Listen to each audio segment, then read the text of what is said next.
We do bees are back. Once a motherfucking again.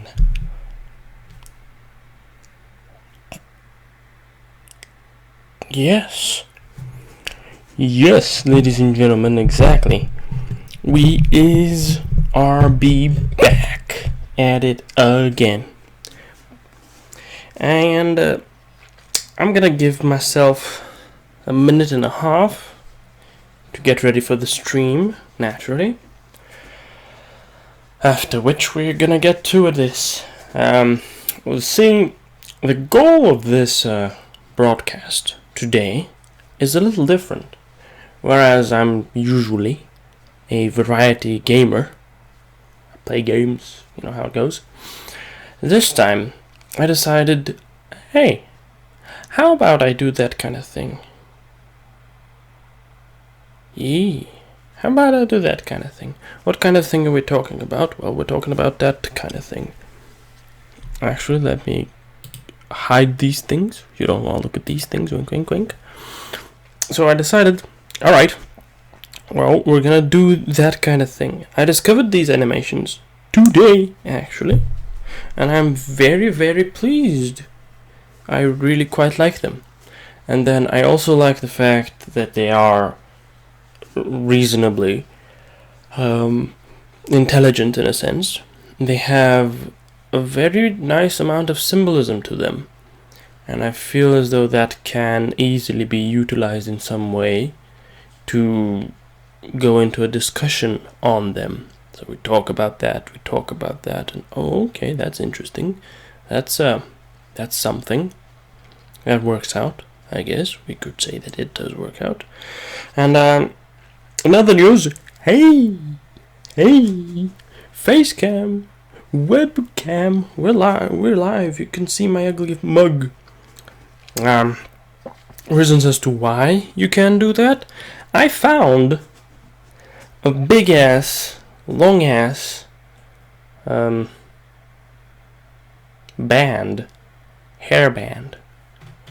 and I can use it to peel back my hair a little bit, so that I look like a reasonable person, a human being, or at least I pretend to appear like such a thing, a human person.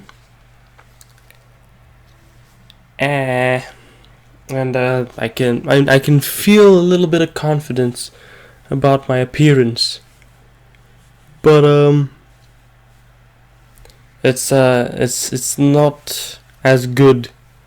But then again, knowing that I am the most beautiful being in the known universe, and in the unknown universe as well, I have plenty of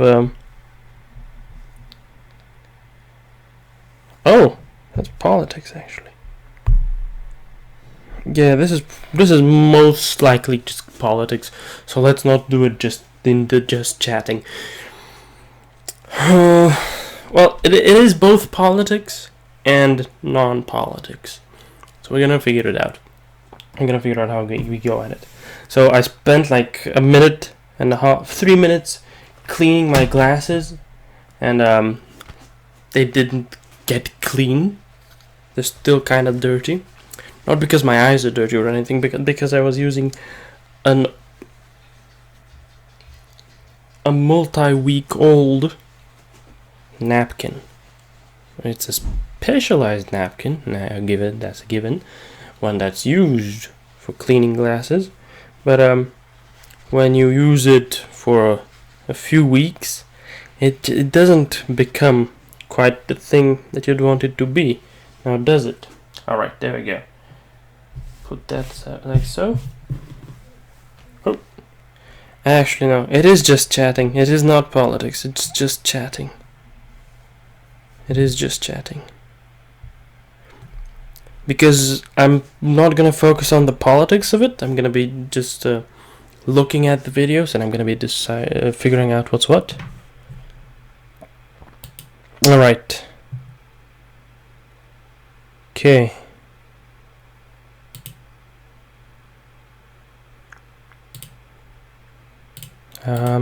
Let's get to it.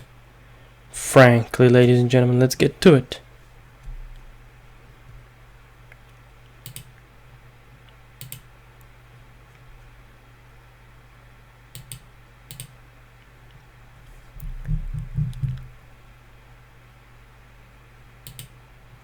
Okay. Something is happening. Something is happening at the moment, and I don't quite like it. Naturally, because my computer is so old and raggedy.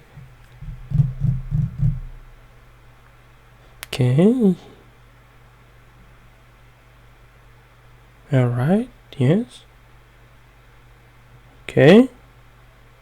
So why can't I do that?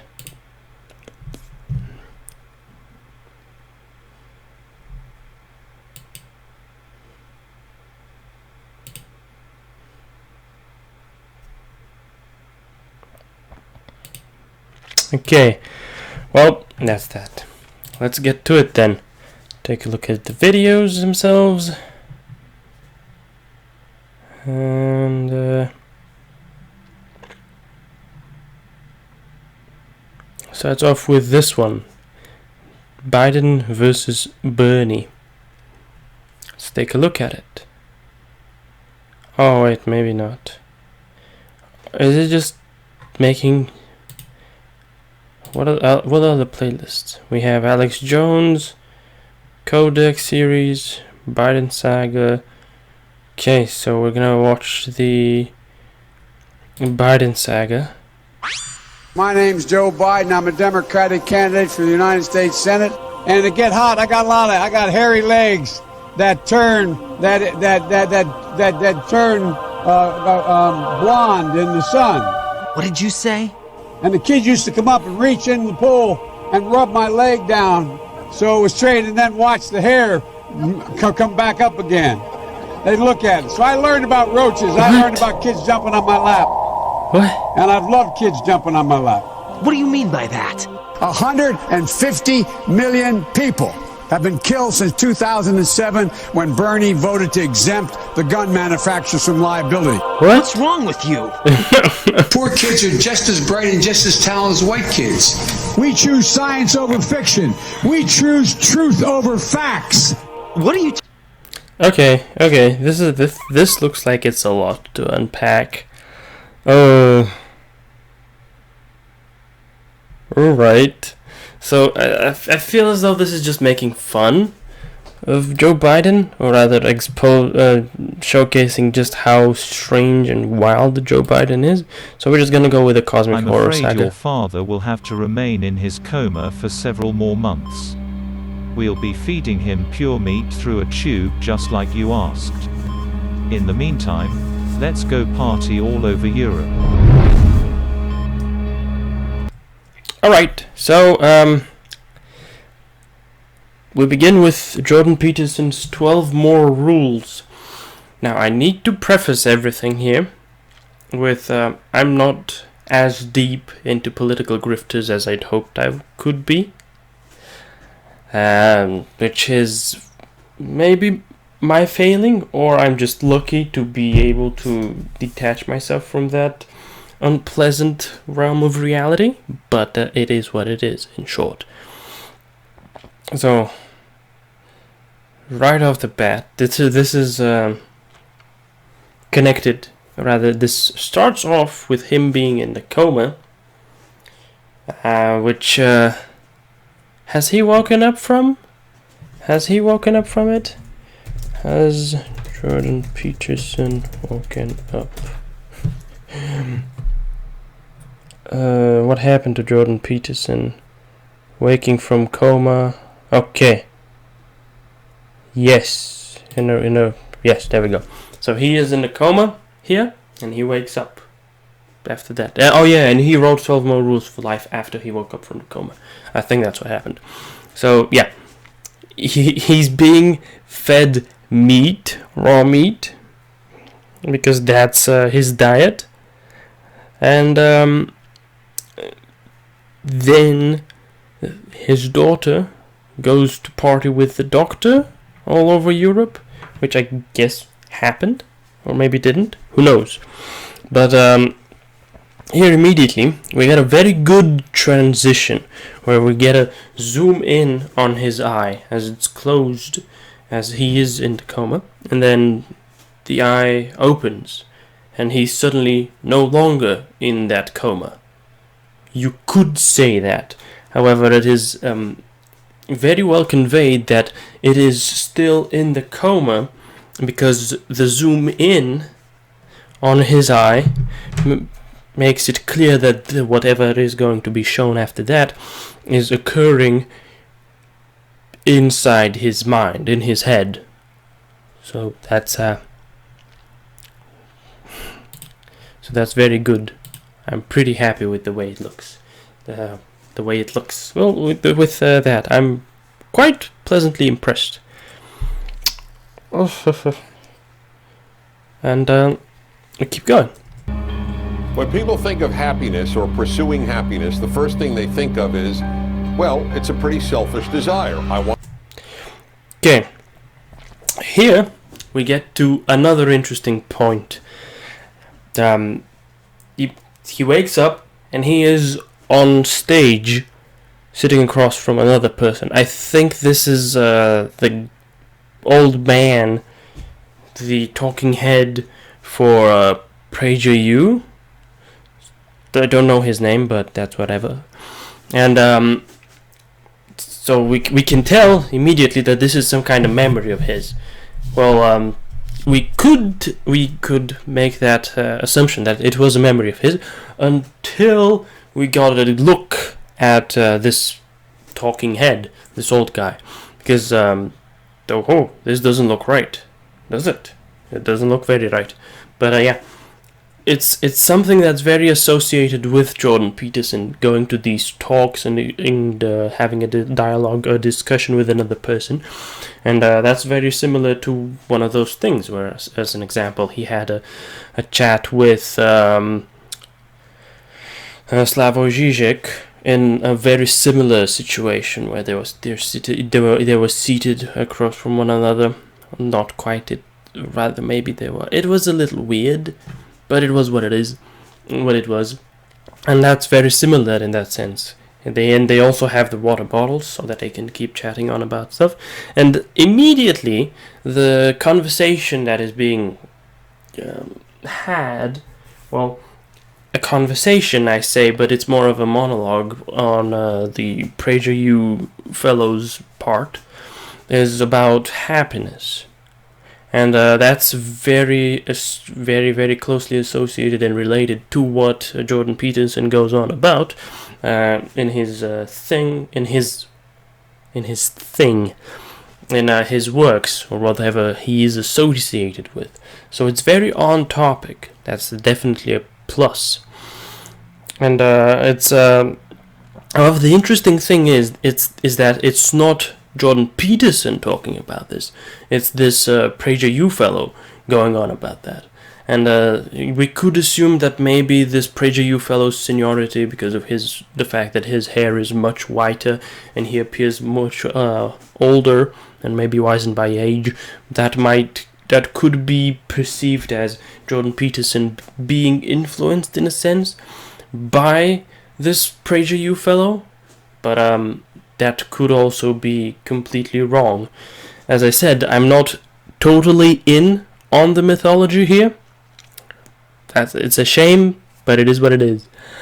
And then there's the very interesting fact of the matter that we have the appearance of this Prager U guy, because at first glance you could almost assume, hey, he looks ordinary. He is seated in a very normal position, but then you take note of the fact that, well, he has two torsos. He has one of these torsos has 4 arms, and then his one torso doesn't have arms. And like it's evident that you could at first think, okay, so there's someone sitting in his lap who's laying to the side. Maybe it's a corpse, some kind of representation of something, maybe. But then you realize, wait, no, he doesn't. There's no other pairs of legs, so this is his body. So maybe this is some kind of a metaphor, perhaps, some kind of symbolism for the inhuman nature, or rather the uncanny, uncanny, I say, the unusual, the unreasonable, the frightening even appearance or state or being of people like this individual, the PragerU guy. But that might be further emphasized on when it comes to the future, as we have 5 more minutes, almost 6 more minutes worth of stuff. But this is very important, as it shows a very monstrous vision, and it's monstrous in the sense that it's not normal. It's totally out of whack, but then it can easily be hidden. It can easily be made to appear that he is completely normal, he's completely human. And I think that's commentary on the way political talking heads who go on about politics, or maybe grifters like these fellas who are currently being shown to us in the video, are problems. In a sense, problems, I say, well, not quite problems, but it seems that they are hiding something, obscuring something. Their motives and their goals are not truly pure, as they are not on the surface, or rather on the inside, or rather their true being is wretched in this manner, abominable even. So let's keep going. Want to be happy for me. I mean, after all, who wants to be unhappy? But I'm here to tell you that, in fact, happiness is far, far, far more than a selfish desire. It's actually a moral obligation. Whether or not you're happy, and certainly whether or not you act happy, is a very, very altruistic endeavor.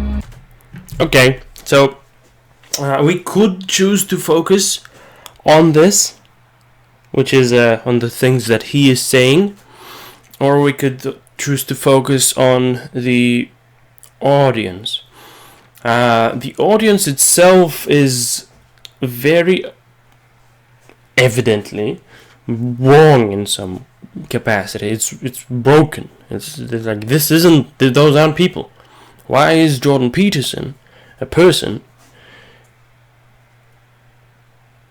in front of an audience of non-people, or rather of creatures, of beings that appear so wrong, so inhuman? They have these yellow, purple, red eyes. They have these branches growing out of their bodies. They're crooked, they're ghastly, they're unnatural.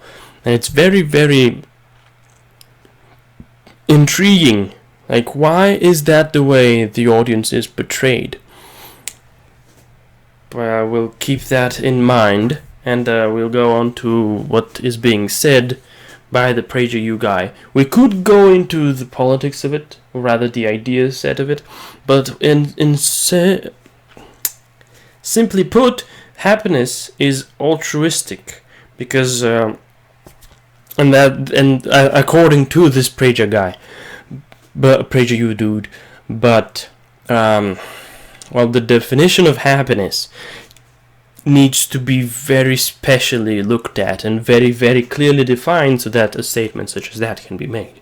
Because in a sense, happiness could be something that is incredibly internalized, something that is totally introverted, something that is totally personal, something that is thoroughly selfish. It could be something that is in opposition of the others, of everything that is associated with a community, with humanity, with society itself. It could be very, very selfish, very disconnected from the human race at large. And in a sense, you could claim that it is so, because you have humanity working in a certain manner, and then you have people who are happy working in conjunction with humanity as it functions. Then you have people who are happy functioning in a manner that is completely alien to how society and humanity as a whole functions. And then you have other entities, other people who are happy according to themselves, which is the only means of defining whether or not a person is happy, whether or not they themselves consider themselves happy. So you have these third folks who are somehow connected to humanity, to society, to its working, to its modus operandi. Let's use that phrase, but they're not intertwined in a sense, or rather, they're not directly connected. They are somewhat outside, even though they have some form of influence. And all these people, they control their happiness through other means, and it's not social. You could say that it's not social, because you can be happy without having any other person around you. You can be happy without interacting with individuals. That could be your happiness. And then oh, coughing, dying. However, on the other hand, you could have happiness be a very human thing that is very social. And because of the fact that humans are social animals, it's natural for us to crave human contact, and thus it can be assumed that humanity is going to be largely happier if it is clumped up together, and there are these connections made between people, and interactions between them occur, and everyone is happy as a result of that. We could say that this would make things work in that rhetoric that is being displayed by the PragerU guy, where happiness is an altruistic thing. And then we're going to need to listen on and understand and hear what all of his statement. But so far, it seems as though he's making a claim when talking about something that isn't defined, or rather he's using a definition that does not align with the definition that I myself maybe have, or that is social widely spread and accepted, as a result of which he could just be preaching something to himself, utilizing his own idea, and so on and so forth.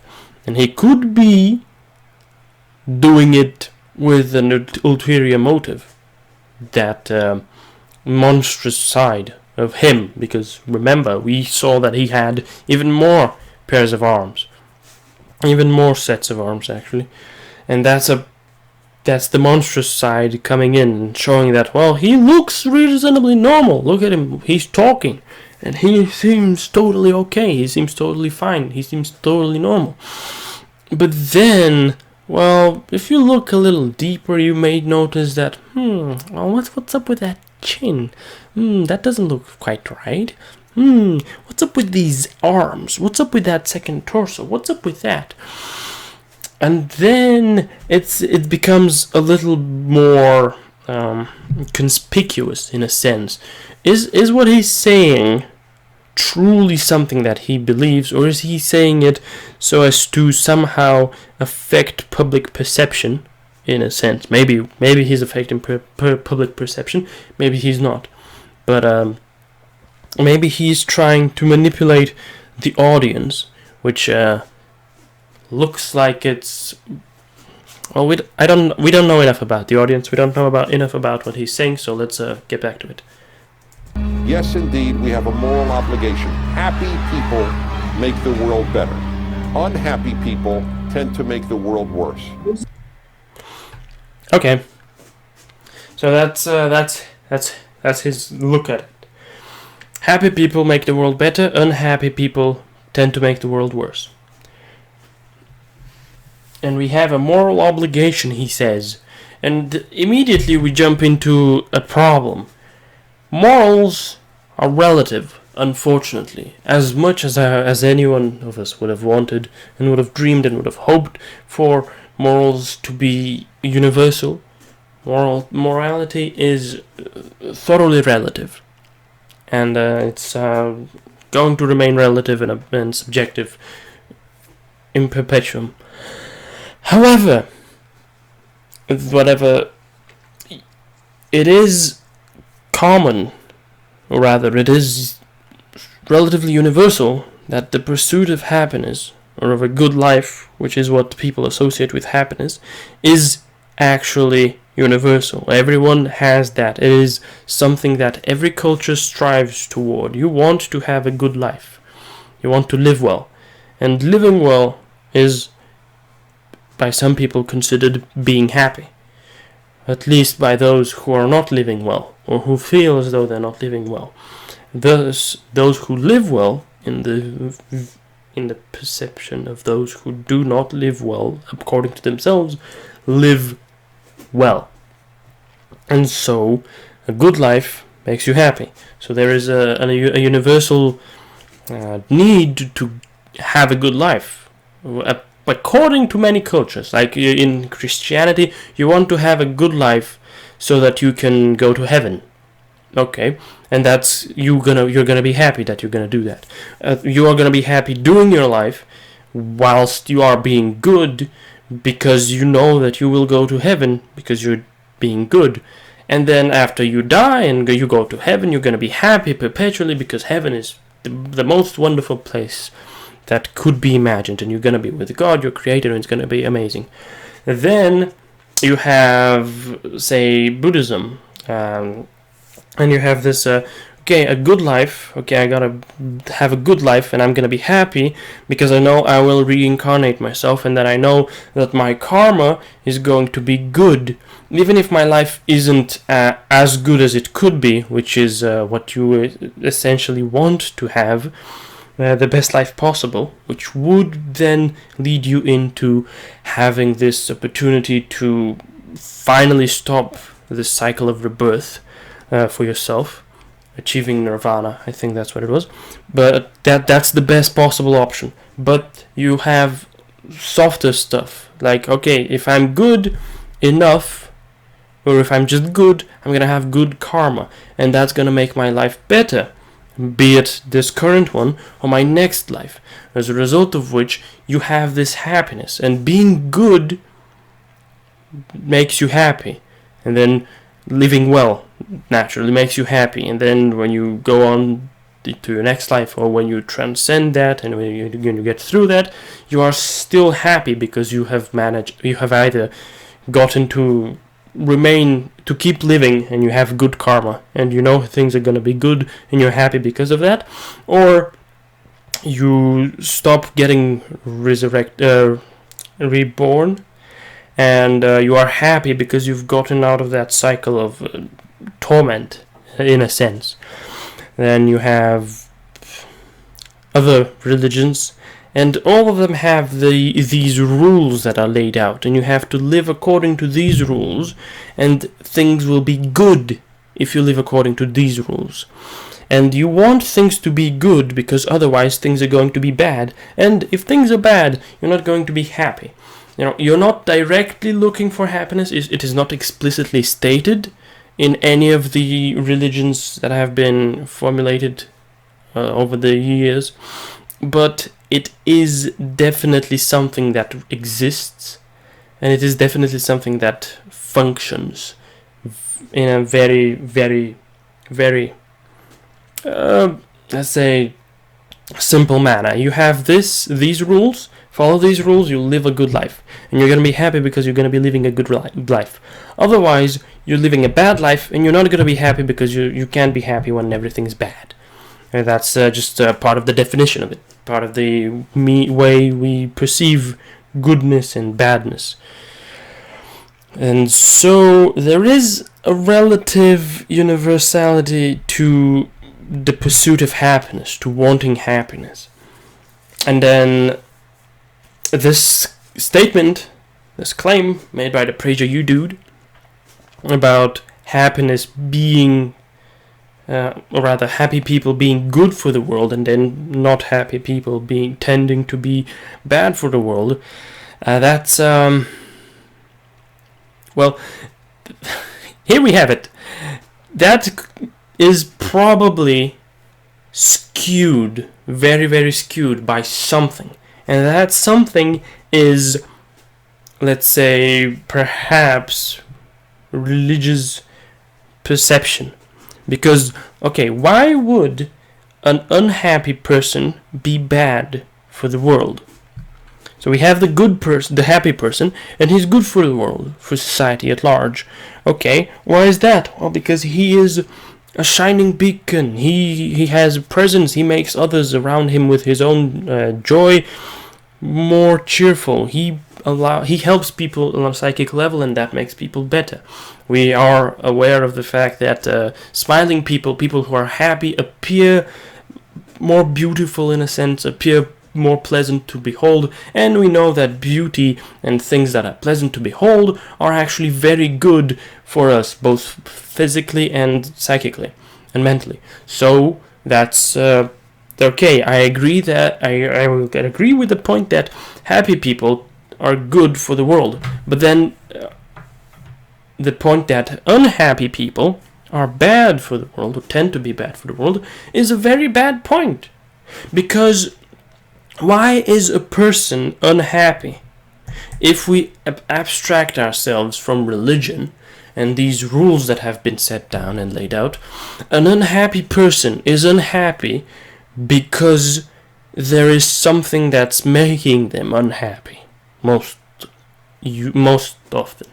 And that thing that's making them unhappy, it's either something that they themselves are unaware of, or they are aware of it. In a sense, some people are unhappy because they live a certain way and they don't know any better, and they can't make themselves happy because of reasons like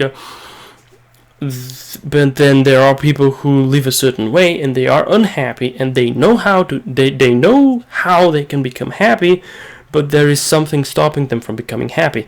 And then there are people who live a certain way, are unhappy, don't know why they're unhappy, and don't know what to do about it. There are people who know they're happy, or rather feel as though they should be happy. They live in a situation where they can compare themselves to others, and the quality of their life dictates that they should be happy, however they themselves feel unhappy. And a person who is unhappy in that situation, who lives a good life, is that some kind of anomaly? Because a person who lives a good life is either a happy person or is a person who is good for the world at large, for humanity as a whole. And then there's the aspect of, well, people who are unhappy want to become happy, and through finding a way to become happy, people who are unhappy can make the world better. And that's actually how the world has been made better over the years. Like, people who are unhappy with something made it better. People are currently, well, let's not actually use that example because it's not that good. People were unhappy with the Spanish flu, and they did something about it. And now the Spanish flu is no longer a problem. And the world was made better because the Spanish flu does not do anything bad to us. People were unhappy because of Hitler, and then people did something about it, and now everything is better because Hitler is no longer a thing. Unfortunately, though, his influence remains, because this is such a complex topic that you have people who are unhappy trying to find the reason as to why they are unhappy, and then they find the reason in something that isn't actually the reason. In the example here being that people who are unhappy find the reason for their lack of happiness in the existence or in the actions of another group of people. In that case, in the case of the Nazis, the Jewish people. And so these, I want to say hapless idiots, but in a sense, they probably weren't that idiotic and that hapless, but let's say that these people who are unhappy, they want to be happy, they want to live good lives, and they didn't have good lives and they were unhappy, so they They want a good life. They want to be happy. And how do they, get a good life? They need to do problem solving, and that's something that we humans are relatively good at. And how do we do problem solving? We find the reason. We need to establish causality. Okay, I am not happy. How has that happened? What is causing me not to be happy? I, myself, am working. I am trying to be happy, so it's not me. There's something else that's making me unhappy. And thus, we find the reason that we are unhappy in something else. And the worst type of discovery that we can make, which isn't a discovery, it's just a delusion that we make for ourselves, that we throw ourselves into, is that we are unhappy because of another person. Another person is making us unhappy. And this is a problem here. I think this fellow, the PragerU dude, is indirectly or straight up directly employing that logic. He's trying to go at it in such a manner. Well, unhappy people make the world bad. Alright. Okay. Happy people make the world good. Okay. Or rather, they're good for the world. And unhappy people are bad for the world. But then, unhappy people need to be happy, or rather, at least they need to appear happy, so that the world is better off, in a sense. Because, okay, so you might be unhappy, but if you just pretend to be happy, it's gonna be all right. People are gonna be happy, and it's gonna be good for the world. But the problem here is that people, you can't solve an issue without actually addressing it. And in the sense that we have these people who are looking for the fault in something else, when you tell them that, well, the fault is in, well, when you don't actually present them with any solution, you just tell them that happy people are good, unhappy people are bad. These happy people, they're going to want to appear as, or rather, no, these unhappy people are going to want to appear happy, so that they don't get perceived as bad. And then we get a very unhealthy means of existing, where you constantly lie to yourself and about yourself. You tell yourself, I'm happy. Or you just wear a smile on your face and you appear happy, but you're not actually happy. Though you have to keep up the appearance, otherwise you're going to be labeled as bad for the world, and that's not good. In short, the PragerU guy is... I don't think I like his rhetoric here. It's it's not good. He's basing it on definitions that have most likely not been agreed upon by him and Peterson in this discussion, if it was ever an actual discussion. Or he's just basing it on definitions that he himself has come up with, and he hasn't actually explained it to the audience, so they're just, oh, well, happiness. So yeah, it's a bit problematic. This isn't actually the analysis. Yeah, well, let's say this is the analysis. And now, Jordan Peterson is going to say something, and let's see what he's saying. There's a scene in Pinocchio where Geppetto wishes on a star, right? And what it means is he lifts up his eyes beyond the horizon to something transcendent. And so he lifts his eyes up above his daily concerns, and he says, what I want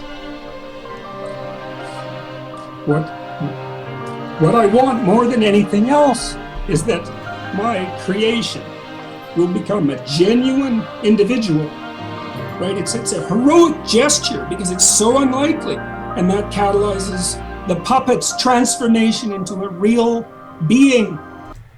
Okay, good animation here. Really works. The quiver of the lip, the way his eyes became puffier, the wetness to it, the tears, very nice. And also, well, Jordan Peterson probably cried whilst talking about that, because that is a very nice a thing to consider.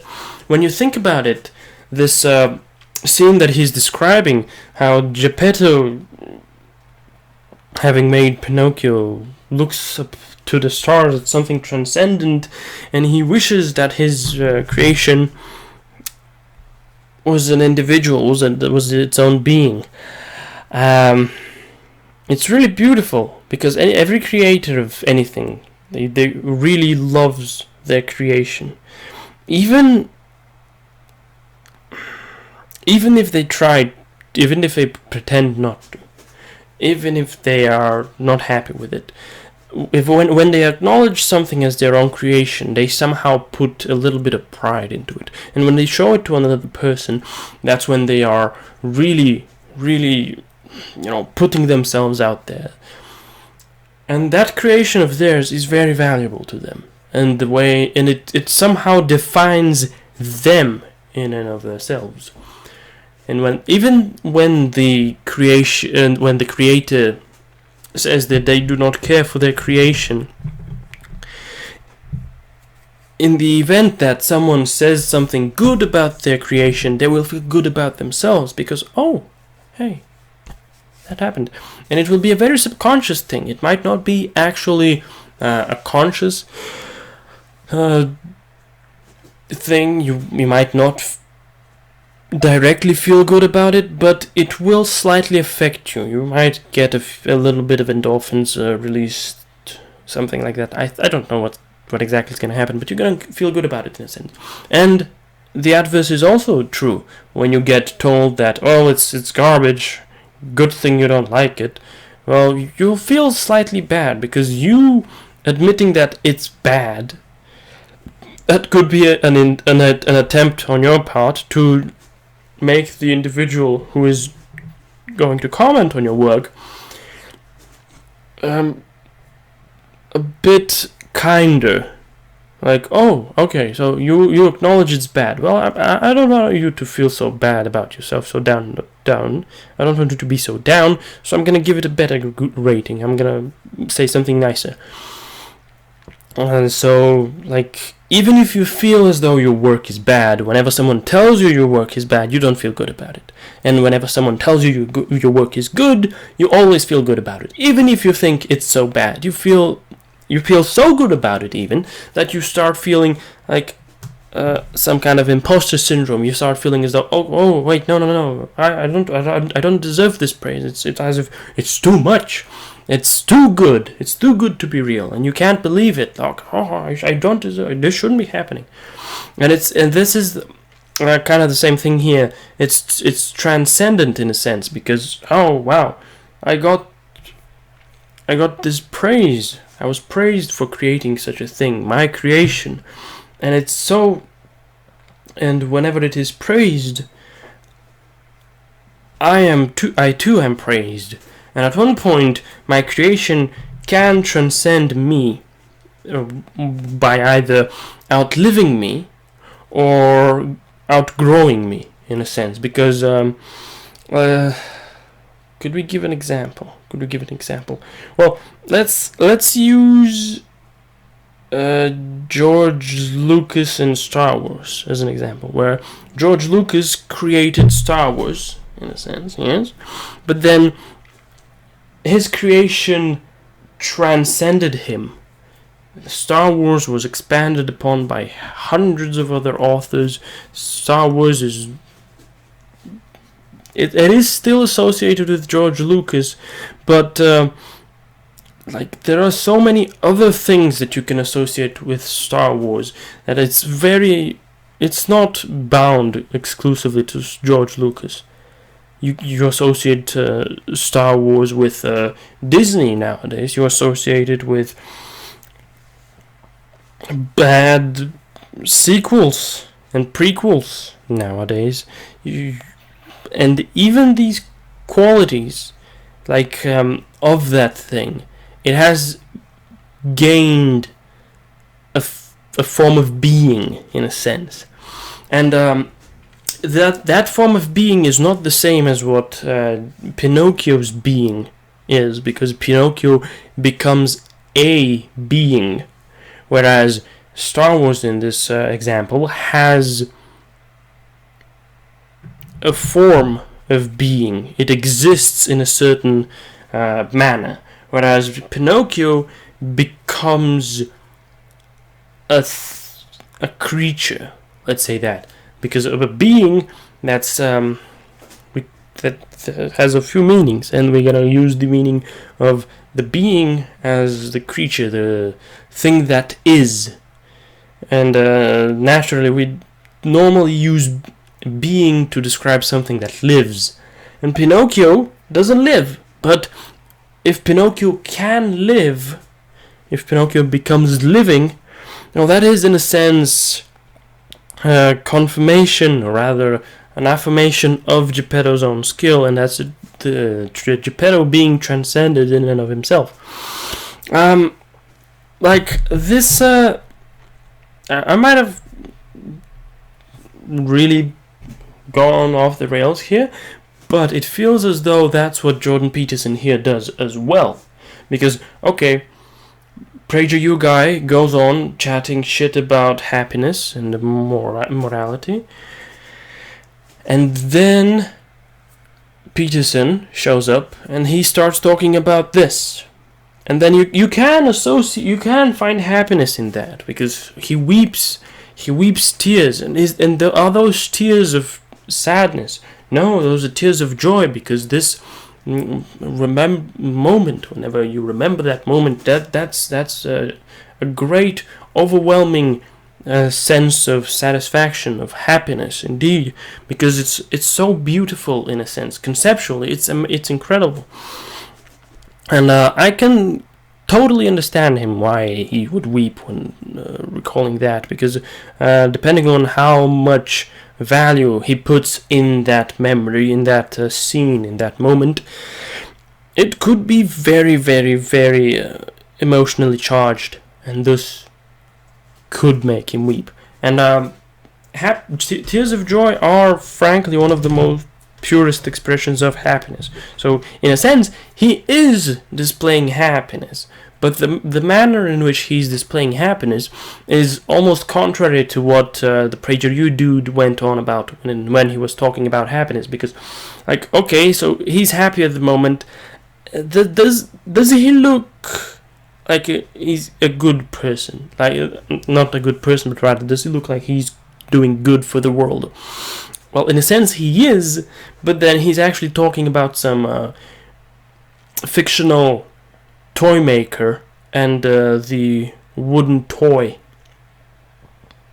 that he made, which was breathed a life, which had a life breathed into it. And then there's also a very harrowing little association that can be made here, but let's keep going. And we start as puppets. And so the trick is to get rid of your goddamn strings. I want to be like you, Mr. Peterson. There it is. So I thought he was finished. That's why I paused previously. But now, like, we start off as puppets, and the trick is to get rid of the strings. Now, here is the thing, that these two sentences, or that one sentence, those are not words I would associate with happiness. We start off as puppets. Well, if you are in agreement with PragerU dude, you are perfectly content with being a puppet, in a sense, because PragerU dude is like, yeah, you gotta be happy even though you're not happy, so you have to do things you don't want to do, or you have to be things you aren't, in order to keep on being, which is just what? Okay. And then, in a sense, he said Jordan Peterson here is either saying, we start off as puppets, and then we need to get rid of the strings. which could be in opposition with what the Prager You guy is saying, which is pretty neat. However, again, it's not directly connected to happiness, though, because, like, is Jordan Peterson here saying that happiness is a consequence of your own actions and is totally disconnected from whatever society puts on you? Or is Peterson saying that you need to not be bound by society, or you need to do your own thing, just in general? It is quite obvious that this is these are two different sound bites. Peterson is just phoning it in, and then, well, at least this one, the audio quality on the mics, at least, is so different that it is easily noticeable that this is not an actual conversation that was had. Those are just statements that are taped into one another. However, with the appearance of the audience and with the words spoken by the audience, there's another interesting thing that we can take a look at. And that is, or rather, we're not going to take a look at, we're going to consider it. And that is the puppet thing. Okay, so Pinocchio, Geppetto, Jordan Peterson, humanity. We start off as puppets and we need to get rid of the strings. Okay. Alright, so are you saying that people are puppets and they need to get rid of the strings? So you are saying that people have a problem, and you know what the problem is, and you also know what the solution to that problem is. Suddenly, you are being the puppet master, and you're selling them, and you're telling them, hey, I know how to save you from your problem, from the problem of being a puppet. Okay, and I can tell you how to do that, and I will pull your strings. I will tell you how to get rid of your strings. But that might not get me or get that person rid of his strings. Like, that could be just him pulling the strings and controlling him. And then there's these the audience. The audience is so damaged, so half dead. The manner of speech, their beady eyes, they just watch. They cannot tear themselves away. They're so transfixed by the vision. And then, I want to be like him, like Jordan Peterson. And then you can already tell, oh well, these branches, they're not actually branches, they are the strings in a sense. And Jordan Peterson, as he cries, he uses his tears to control these people as if his tears are the buttons of a joystick, forward, backward, left and right, and he controls them, and he knows that he is the puppet master in this case, because these are obviously impressionable entities. They have these beaks like they're birds. So, and what kind of noises do the birds make? Like, what kind of bird do we associate with a bird that speaks? Oh, that's a parrot, and the parrot. And then the word parroting, you can parrot something, that's just you repeating something. So that's already, oh, okay, you are getting into it. Or maybe you're a crow, but then the crow, it can vaguely mimic some noises. So, okay, so that's again that. But then the crow is most known for stealing. And then it's simply just the audience is made up of crows, and they're going to steal whatever they see. And what are they going to see? They're going to see ideas, because this is what Peterson and the Prager You guy are peddling. They're selling ideas, and and these crows are going to steal these ideas, and they're going to keep them. I want to be like Jordan Peterson. Well, okay, you're going to be like Jordan Peterson, and that's not going to be good for you, because Jordan Peterson, as he is talking, as he's presenting the ideas that he's selling, they might not be his actual ideas. Like, he says, clean your room, but then as he says that, I look at his room and it's not very clean. So that's an issue. That's a big issue. So you have to consider that. That's already good. Very good. I quite like that. Please tell me how to live. I want to get into this because There it is. Please tell me how to live. I'm just winning. I just know what he's gonna say. What's gonna be, what's gonna happen. I'm just that incredible. But then again, come on.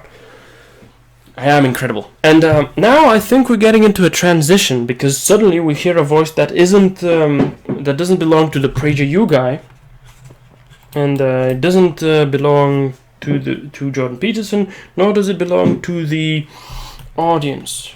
And also, Jordan Peterson seems to be looking away.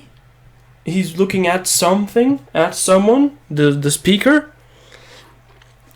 Whereas whilst he was talking, he was looking at at us. So, okay. The scene transition, I already noticed that we are transitioning slightly, because the black of the stage, or rather of everything around the stage, is now becoming a little red. This is I think this is a fascinating thing with you personally. Your diet. You're on this carnivore diet. Yeah. Okay.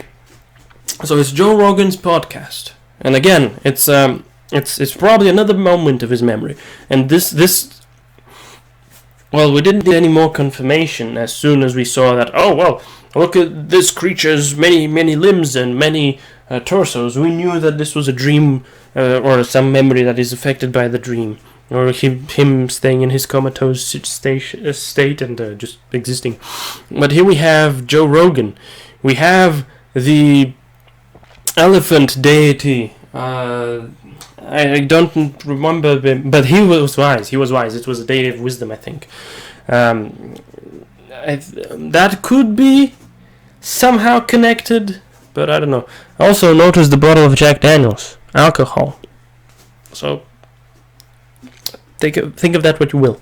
Yes. Now, this is what I mean. What's fascinating to me is I haven't heard any negative stories about people doing this. Well, I have a negative story. Okay. Okay. When. So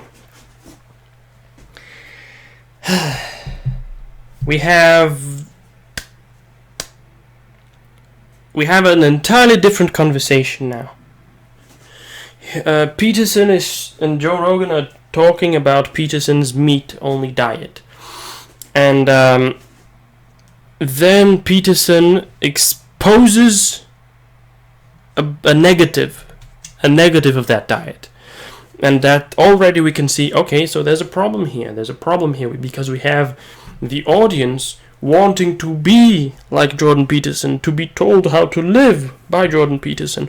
And in that emulation, the audience will 100% want to emulate Jordan Peterson, and thus they will want to eat like him, because he's doing a meat-only diet. Alright, but he's revealing that what he's doing is not actually good for him, because there was a negative. That's not good. A negative is not good. So let's see what it is. Also, notice how Joe Rogan's appearance shifted slightly, where we had diet now. This is what I mean. Okay, there it is now. To me is I haven't heard. Okay, when we restricted our diet. Well, I have a negative story. Okay. It looks as though his face is changing. When we restricted our diet and then ate something we weren't supposed to, the reaction was absolutely catastrophic. And there it is. Monstrous. He's becoming more monstrous. Well, in a sense, actually, he isn't becoming more monstrous, but rather, he is becoming more monstrous, but his appearance, his visage is starting to change. It's more and more resembling that of an ape, of a monkey, let's say that. And that's a problem. But then it's very monstrous in the sense that look at these eyes. His sclera have darkened, and then there are these yellow irises that just peer.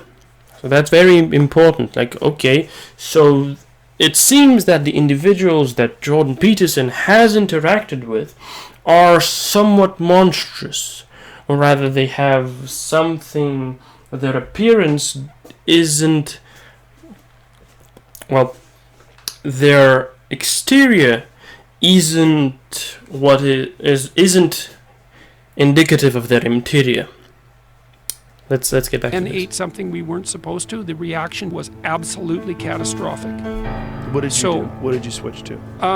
Well, the worst response, we had some apple cider that had sulfites in it, and that was really not good. Like, I was done for a month. You were done for a month. Oh yeah, it took me out for a month. It was awful. because Apple cider. Like, what was it doing? sulfites in it. What was it doing to you? Oh, it produced an overwhelming sense of impending doom.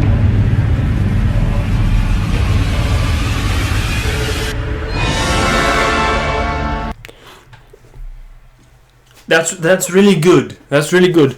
The way the music swells, the way there's just it goes from this bright room light, and then there's a sudden flash, an increase in the light, and then he becomes the only thing that we can see, and he moves, he changes, he repositions.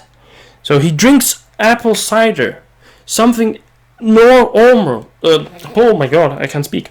Something ordinary, something normal. I mixed normal and ordinary, and so it came out as ormal.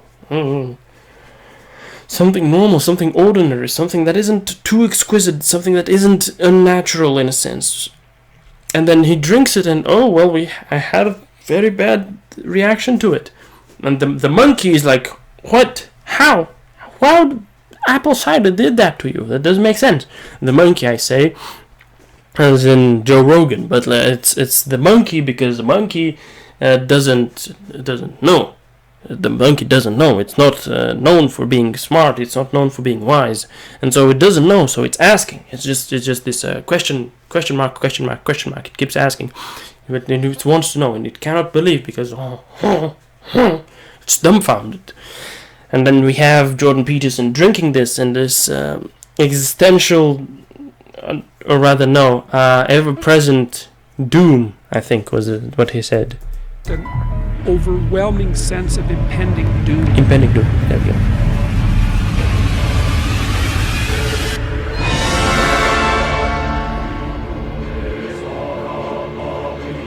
And that's the overwhelming sense of impending doom. The red eyes, this is the audience that is looking at him. And then these faces underneath him are also, I think, members of the audience. Or they could be something else, because they're white, they're pristine, they look like human faces, whereas these red eyes, they are very inhuman, they are far apart, they are big, they are the beady eyes of the audience. So technically, this could be some kind of perception of rather this could symbolize that Jordan Peterson is his deeds are dooming people, humans, and they're leaving the audience in their stead. Well, okay, the people, they are now the stepping blocks. You walk over them. And then there's these, and then the audience, it just watches. It doesn't actually do anything. It doesn't appear. It doesn't act. It only reacts if it does anything, because it hasn't done anything, and it's probably not going to do anything. And Jordan Peterson here is shocked. So maybe there is some kind of, there is a shred of humanity in him, and that's to be expected. His eyes are very human, very normal. Whereas the eyes in Joe Rogan, no, those were not human eyes. And also, well, let's keep going. Come on over here. And here we have a caricature of Alex Jones. Come on over here. And he growls. He's an animal. He's a monster. In a sense, like he's inhuman. Like this isn't it. So we have that, and it's a frightening vision, and these red eyes. Are intrinsically tied to the president. He's with us. He's for us. If you love birds, you'd never want to walk under a windmill because it's a very sad sight. All right, and then this. I kind of don't know who that is, frankly. I don't know who that is.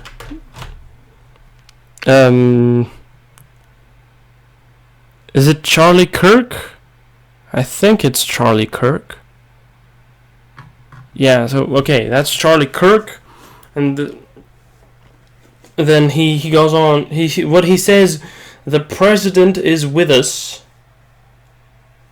The president is with us and we're with him, something like that. And then he uncovers that, look, it's Trump's head, red eyes, red eyes, red eyes. And the red eyes, demonic, evil. That's what they're associated with. And then they're saying something about birds. And this statement that the president is with us and with the president. Actually, let's listen to it one more time. We are intrinsically tied to the president. He's with us. He's for us. Intrinsically tied to the president. Yes. So like, he's with us. He's for us. That seems to be something that kind of creates this, or rather emphasizes that little point that we've got well, I think that's my theory that I've started formulating here, where, okay, so we have Donald Trump, the president.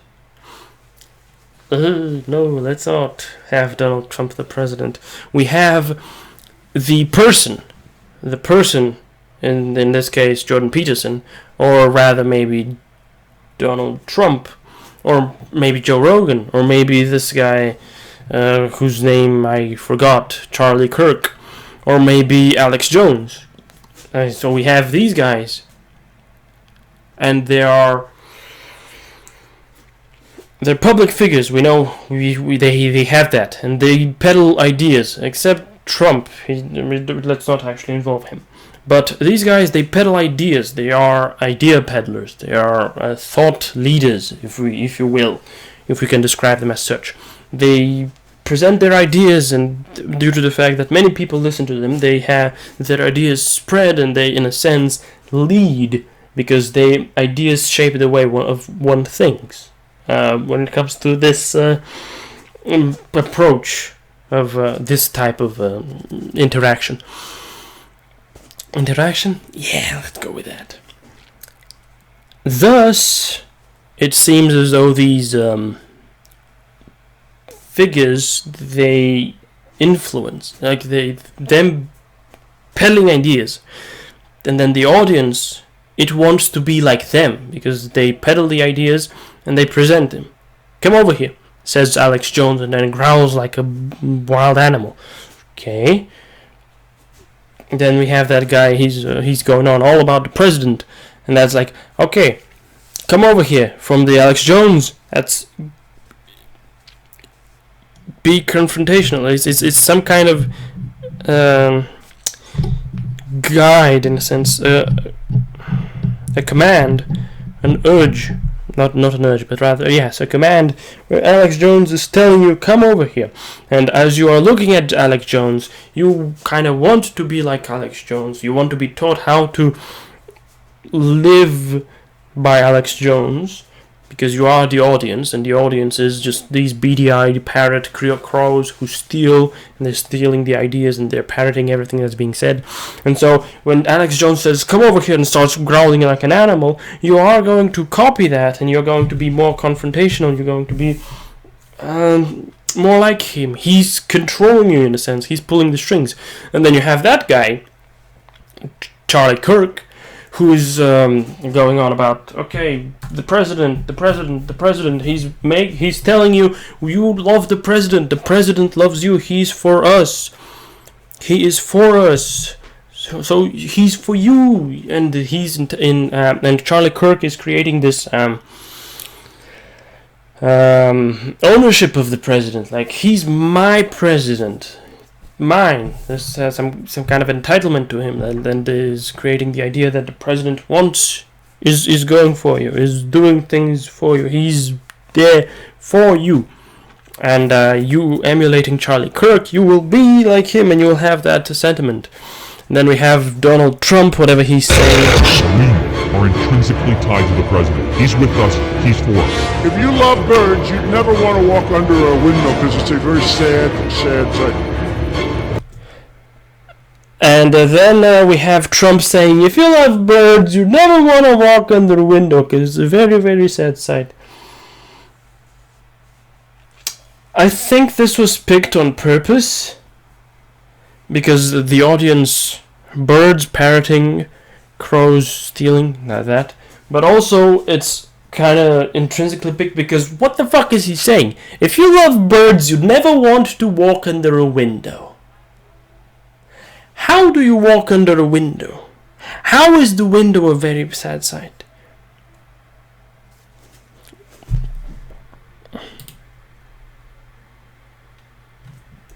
You'd never want to walk under a windmill because it's a very sad, sad sight. Oh, a windmill. If you love birds, you'd never want to walk under a windmill because it's a... He's with us, he's for us. If you love birds, you'd never want to walk under... Come on. The president. He's with us, he's for us.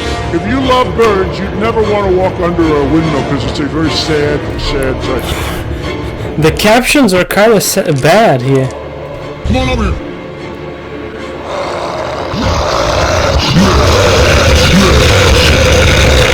We are intrinsically tied to the president. Oh yeah, that doesn't recognize it as speech. If you love birds, you'd never want to walk under a windmill because it's a very sad, sad sight. Okay. Oh, okay, so it now it makes a little bit of sense. But like, you'd never want to walk under a windmill because it's a very sad, sad sight. Alright, yeah, fair enough, I guess.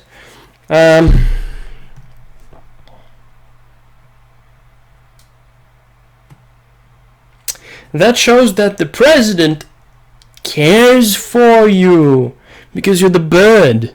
Yes, you're the bird. And the audience is the birds. And if you love birds, if you love yourself, you wouldn't want to go under a windmill because that's that. And then that wisdom being given to you by the president is indicative of the fact, oh, well, he cares for me. So Charlie Kirk is right. Yes, the president is for me. And then we have John Peterson just being absolutely shocked by this. That is his humanity reeling. That is the impending doom. That is just taking over him completely. I have no idea what that is. Jesus said, take this cup. Whoa, okay.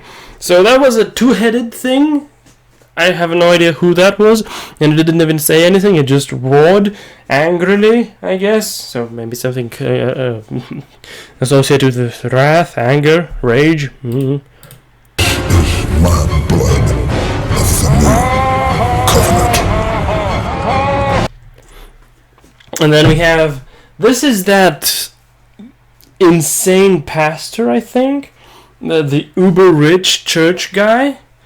Who just laughs in a totally maniacal, demonic manner. We're gonna use demonic because why not?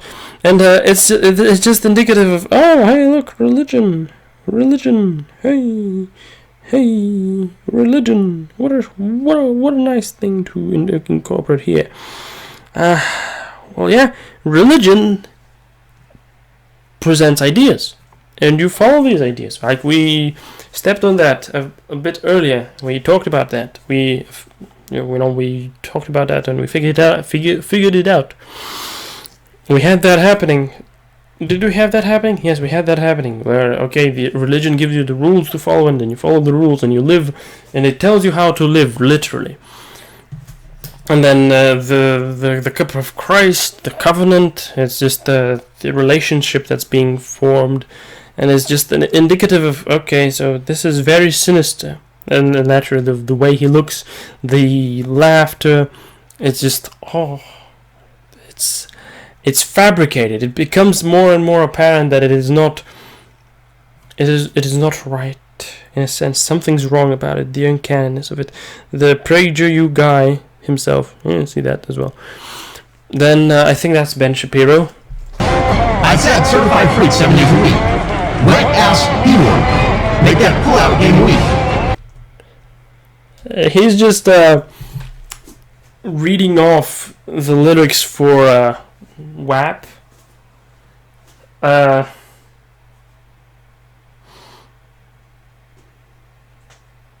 another idea. I think he's peddling the idea that sexuality is bad. And since everyone wants to be like him, the audience wants to be like him and wants to be taught how to live by him. They're just going to echo that sentiment. Here is a fact. There's no God over me, there's no policeman over me, there's no one over me. I am God. That's the PragerU guy, once more. And he makes a statement that is quite interesting here. Fear is a fact, I think he said. And then he goes on, there's nothing over me, there's no policeman over me, there is no God over me, I am God, he says. And then I think that goes simultaneously against what he previously said, and simultaneously is perfectly matched for it. Because morality is either decided by God,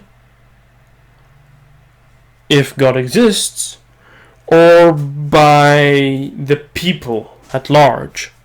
However, you as an ordinary person, you are underneath God and you are underneath someone else, be it the society itself, and in the case the police, which is supposed to be the means that society has to do things. But naturally, so the police isn't that. But let's ignore that. So, like, you have society over you, and then you have God over you, telling you what morality is. But then he's like, I am God, and suddenly everything is what he wants it to be, and that's a very it's like not a good sentiment to have when you're talking about altruism. Definitely. And then there's his long ass torso with many hands, and then this moon, and then these massive faces. I can't quite make much out of this. I can't really quite tell what this is all about. But the faces looking up at the sky, pale, lifeless. I think that's like that could be interpreted as the giants of history who have struggled to. Well, maybe not the giants of history, but rather the giants of humanity, not the literal giants, but rather the giants whom we. Maybe not. I don't know. It's just a very striking visual. It's a very good scene. I quite like it.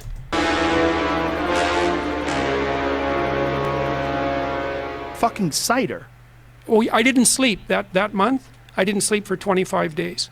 I didn't sleep What? at all. Oh my god. Oh yeah, not and good. this is from fucking cider. From cider. That's what we thought. Yeah. I mean, look, again, I don't know what the hell I'm talking about. Then we have Baba Booey, I say. Then we have Joe Rogan completely becoming monkey, but then it's just he keeps reiterating he cannot understand. I think that's the point here, that Joe Rogan, the monkey, cannot understand. He lacks the capacity to understand, and that's why he's asking cider, fucking cider. It was cider. It just like he's asked 4 times, and he just can't believe it. He can't understand it. Something like that. Maybe that's the point here, that some people just can't understand. And then we get another scenic shift, and Jordan Peterson finishes off with, I don't know what I'm talking about, which is very important. You need to wake up, Dr. Peterson, my master. Please wake up for us. We are so lost without you. Would you look at that? And then, as he says, I don't know what I'm talking about, the audience, or a member of the audience, comes in, a particularly disheveled and decrepit member of the audience comes before him and refers to him as its master, and begs him to return because they are lost without him. And that, it's like, yes, there they are, the puppet strings. Peterson now holds them. He now holds them. And as he realizes that, his eyes get that little spark of red in them. And that spark of red is like some kind of indication of, well, obviously it's just indicative of the right. Be it the far right, the center right, the whatever right, or is it just indicative of Republicans? I mean, who knows? And conservatism, who knows? It's indicative of something. Unknown to anybody, but something, nonetheless. And so, okay, here we have it. The humanity in him, which was there the whole time, in this coma, he had this incredibly human moment when he shared that story about Geppetto, which unfortunately had a few interpretations, and some of which are like, I don't know, some of which ended up being like, okay, yeah, the puppets, you are actually sharing with people some kind of great wisdom. But then we had the Joe Rogan thing, where he just proves that he doesn't know he is not the right person to teach you how to live, and then he goes on and says, I don't know what I'm talking about.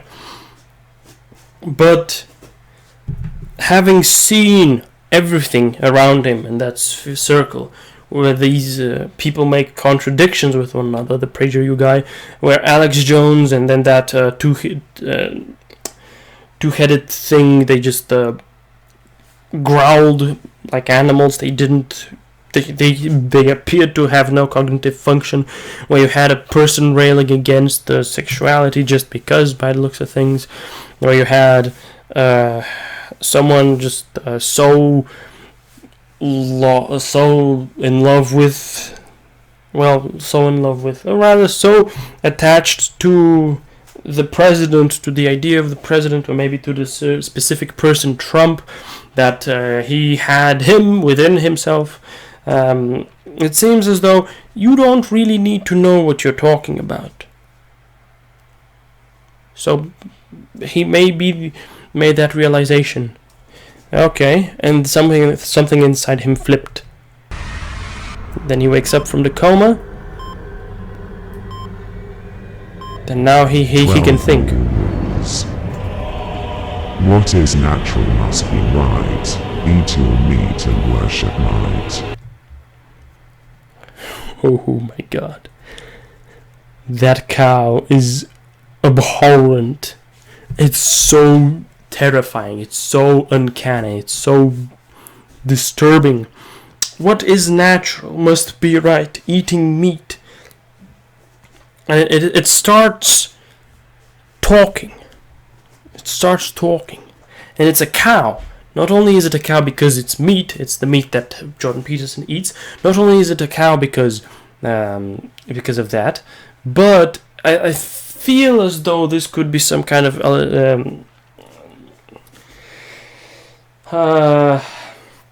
association with that story of Moses going up to the mountain, and then whilst he's away, the people just make some kind of cow, some kind of bull out of gold, and start worshipping it, the false idol. And then Moses comes down and destroys it, because that's not how you do it. But then that could be some kind of allegory for that, where you have this false idol. The cow is like, eating meat, natural is good, and it's. Stand up straight, listen carefully, accept your place within the hierarchy. Pinocchio. And then we get Geppetto. Geppetto. And naturally, you see that little blue light behind him. It's so faint. It's barely there. And this is... we realize that this is a very pivotal moment. This is a very pivotal moment. Like, okay, Peterson needs to make a choice. Does he go with the false idol? Does he himself become a false idol? Where he does not know what he's talking about, but he is creating rules for life. 12 of them. And then 12 more rules for life. Like, is he going to become a false idol? Or is he not? Or is he going to follow the road, follow his humanity, stay with it? Geppetto, the creation, the absolute love for his creation, the transcendence of it. Is he going to do that? My boy. My brave little boy. Clean your room, pray to God, obey your lords with 12 new rules. Pinocchio! And then there's that. It's like, it's so good. It's like, it's unironically incredibly good. Holy hell, it's so good. I love this shit so much. And it's not even shit, it's like, oh my god, it's a sculpture of golden feces. Something along those lines. I don't know, it's amazing. Like, you have the Geppetto, you have the little cricket. They are indicative, or rather they are symbols of childhood, because it's a children's story. It's something of childhood. And then Geppetto says, Pinocchio, my brave boy, my boy, my child. It's very endearing, and it is indicative of the innocence of the child, of the humanity's potential for innocence. I guess we can say that. It's like, oh well, we have that. We have that good, that incredible, insurmountable good, this innocence that it just, you cannot. Innocence is like the most wonderful thing in the world. And I think it is this just infinitely beautiful. It is infinitely great in its capacity to just, you're innocent. It's innocence, and it's the childish innocence that is just so beautiful and so precious.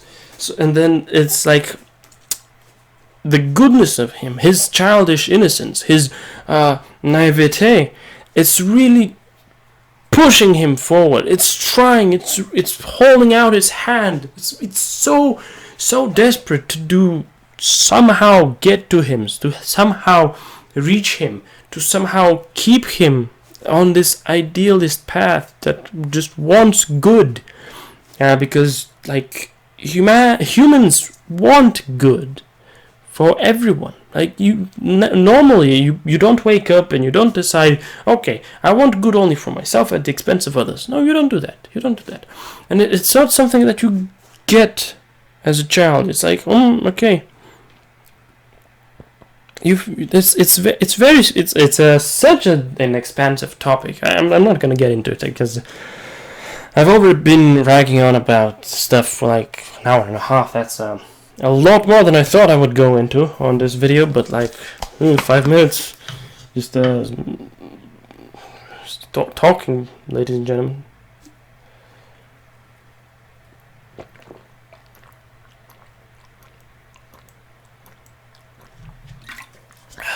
Gotta hydrate myself in the meantime.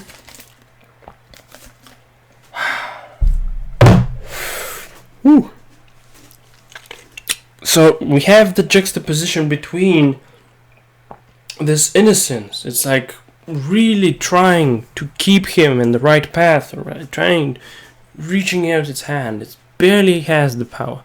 And then the cow, which is infinitely closer and infinitely bigger than Geppetto or the cricket. It's just looming over him, and with that human mouth of it, the humanity, the human features of it make it even more monstrous. And then the red shows up. The red in the eyes, and then you know, oh, the cow is evil. Or maybe it's not evil, but rather it is somehow corrupt. And it starts urging him, starts telling him something. Worlds with 12 new rules. Pinocchio! 12 new rules. Oh, Pinocchio! Think of all the cash, think of all the suits. Don't you think the world needs 12 more rules? It's so good. It's so monstrous. It's so terrifying. But it's so monstrous and terrifying exactly because it has human features. And it's not quite human, but it has human features. These eyes, they're human eyes. These teeth, that mouth movement, it's so human. It's abominable. It's just disturbing to the core. But it is exactly that. It is somewhat human, and it makes everything so good. Oh my God, it's so good. And it's seducing him. He's falling. Is he falling? 12 more rules. Come on, don't you think the world needs 12 more rules? It's like, think of all the cash. It's seducing him. Oh, you want some money? Yes, you want more, all the money. How much money you're gonna get? And then maybe that doesn't work. Oh, well, let's rapid fire. The world needs 12 more rules. Hey, maybe we can lie to ourselves and believe that maybe we can do that. Maybe we can have that. Maybe we can have that. Maybe we can have both the money and I can help the world. It's like me staying true to my humanity because I'm doing this in the interest of humanity, right? Right? You watch what you say and you will find out some things you say. Yes, it is growing. It is growing. It is growing. The cow is growing. Oh, I knew it. I was so certain it was growing. It becomes even bigger and bigger. And then Geppetto is here. He's so... And then Jordan is all the way over there. Look at the distance between the two of them. But the cow and Jordan, they're much closer to one another in a sense. They look like they are at the same plane. Whereas you are here and he's so far away. He's so small. But the cow is growing bigger and it's close to him and it can just get to him in just a single moment or something like that. And then as he starts talking, and watch what you say, and you will find out some things. And then his own words start overlapping with the words of the cow. They come apart, they make you fall apart. It's a feeling of chaotic weakness and dissolution. It's a sense of self-betrayal. And then if you tell the truth, that pulls you together and strengthens you. 12 rules. 12 rules. 12 rules.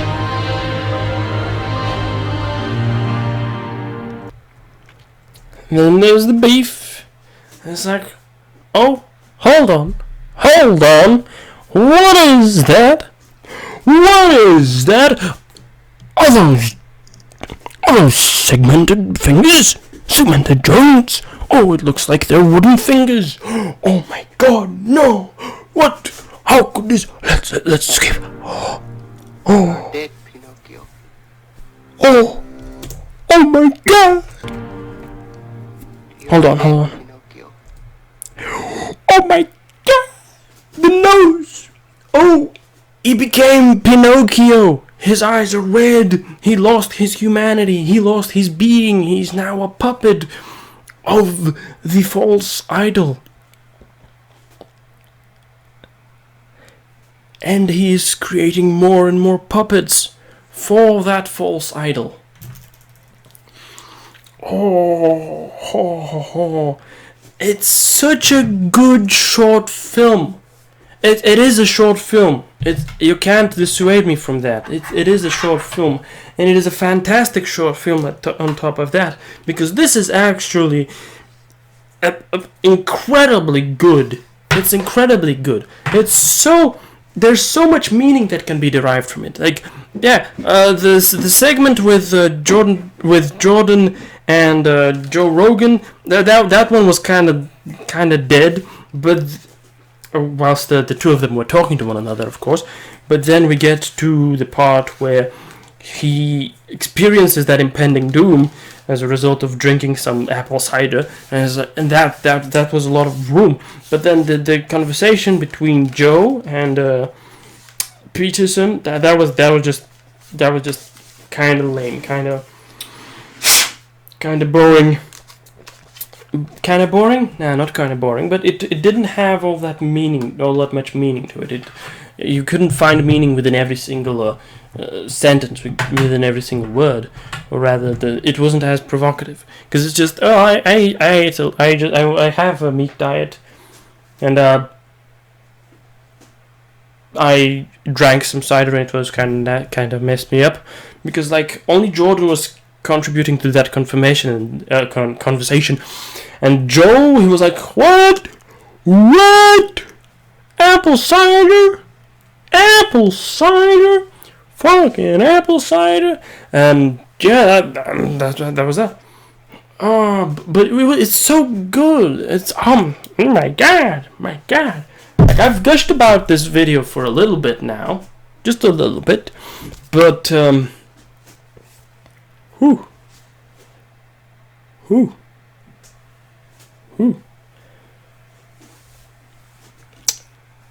It's incredible.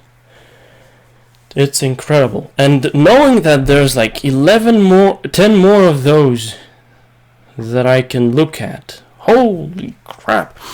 I'm not gonna look at them today, that's for sure. But I'm gonna do it some other time. And I'm hoping it's gonna be a great experience, because I had so much fun doing this. I had so much fun watching Jordan Peterson thing. This one about Jordan Peterson and interpreting it and analyzing it, trying to understand whatever I could from it. It was so fun, so good, so good. Alright, ladies and gentlemen. In short, phenomenal. You've got this, you've got all these messages that are intertwined in it. All this room for interpretation. It's like, just scroll down into the comments and suddenly, like, look at that. The choice. Hey, look at that.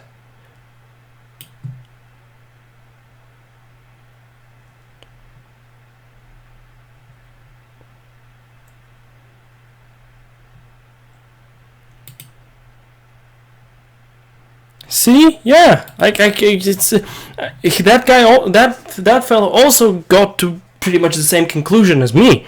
Like, holy crap, it's so good, fantastic piece of art. Drinking a cider doesn't give you an overwhelming sense of impending doom for a month. Kicking a benzo habit does, though. Oh yeah, see, I want to have friends who understand this type of art. More and more ape-like, every shot is perfect. It's spectacular. Immersed in the cosmic horror until Shabibo, actually. Shabibo's rendition of WAP. Yeah, like, people are really left with a good impression by this. Of this. Like, it's because it is absolutely phenomenal. Spectacular work, ladies and gentlemen. That's what I'm gonna tell you. Oh. Actually, no, let's not take a look at that. I don't want to show you anything, ladies and gentlemen. Anything that you shouldn't be seeing, at least. Right. Oh, yeah. That was this part of the stream. That was the just chatting, the React Andy part of it. I am the most powerful pause champ in the world at the moment. Excuse me. But, yeah. Let's actually watch through the credits as well. Can't quite watch them.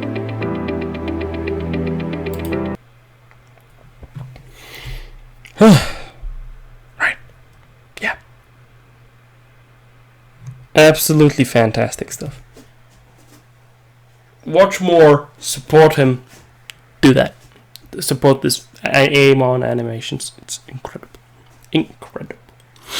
Alright. So as I was saying, this part of the stream is over. I'm gonna have a little break, and then I'm gonna play Spore. Yeah, and I'm probably gonna keep the face cam on. Who knows? We'll see.